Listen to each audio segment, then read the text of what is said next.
Imaginez un instant, pouvoir créer un système entièrement automatisé qui travaille pour nous, qui génère des idées, crée des produits et même des revenus.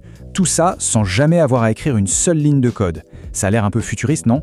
Eh bien, c'est précisément ce qu'on va explorer ensemble aujourd'hui. Comment construire, étape par étape, son tout premier agent d'intelligence artificielle. Alors, voilà le programme. On va d'abord jeter un œil à ce qu'est cette nouvelle main-d'œuvre numérique. Ensuite, on va disséquer un agent IA pour voir ce qu'il a dans le ventre. Après ça, place à la pratique. On va construire un artiste numérique de A à Z. Puis, on verra comment transformer cette idée en revenu. Et pour finir, on ouvrira la porte à ce que pourrait être une première automatisation personnelle. Allez, on commence par une idée qui, franchement, change pas mal la donne. On entre dans une ère où le travail n'est plus juste une suite de tâches répétitives. Non, là on assiste à la naissance de systèmes intelligents. Une véritable main-d'œuvre numérique.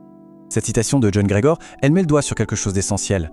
Le but, ce n'est plus seulement d'utiliser un outil pour aller plus vite. Le vrai changement, c'est de construire des systèmes qui sont autonomes, qui génèrent de la valeur en continu, un peu comme un employé digital qui ne dort jamais. Et pour bien saisir ça, il faut comprendre une différence cruciale. D'un côté, on a l'automatisation classique. C'est un script, un programme qui suit bêtement un chemin tracé, A, puis B, puis C. Il ne peut pas en sortir. Et de l'autre côté, on a l'agent IA. Lui, c'est complètement différent. Il est dynamique, il peut raisonner, s'adapter, un peu comme un cerveau humain qui explore plusieurs options avant de décider. Ce qui est assez fascinant, c'est que derrière cette apparente complexité, en fait, se cache un plan, un schéma directeur qui est étonnamment simple et universel. Alors, décortiquons ensemble l'anatomie d'un agent IA.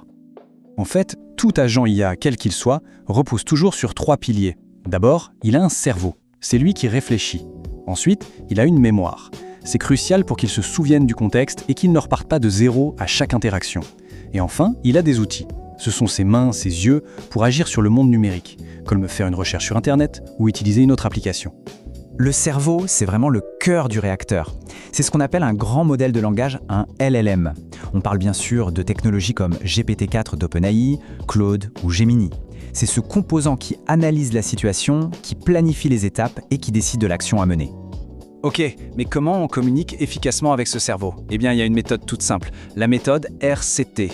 D'abord, on lui donne un rôle. Ok, tu es un expert en marketing digital.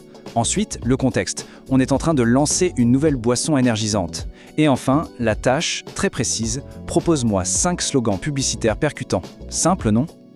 Bon, à cette théorie, passons à la pratique. On va voir comment ce plan prend vie en construisant ensemble une petite entreprise de A à Z, un studio d'art numérique entièrement piloté par une IA.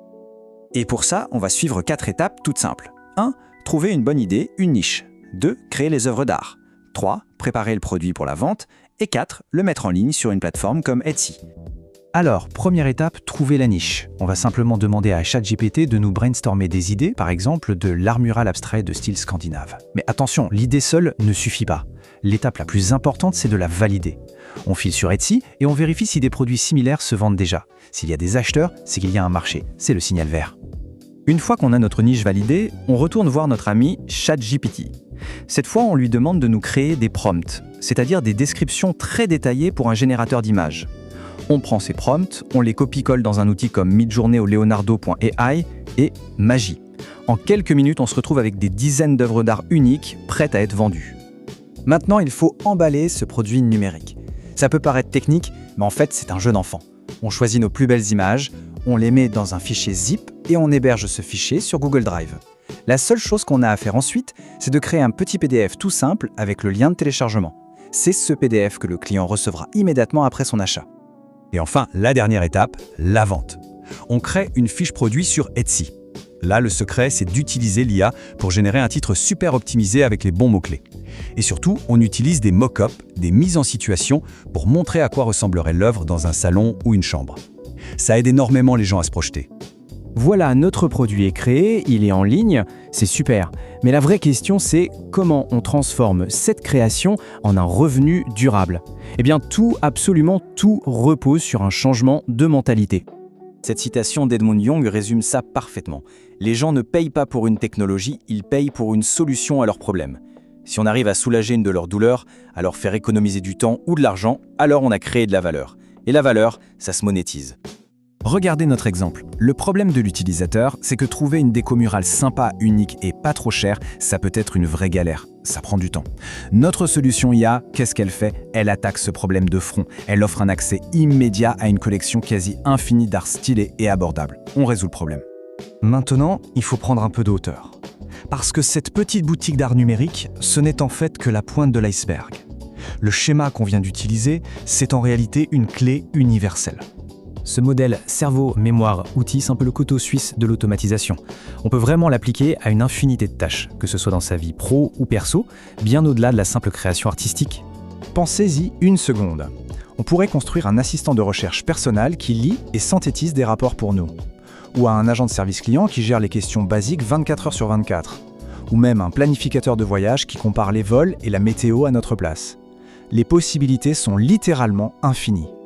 Le plan est désormais clair, les outils sont là, accessibles à tous. La seule question qui reste à se poser est donc celle-ci.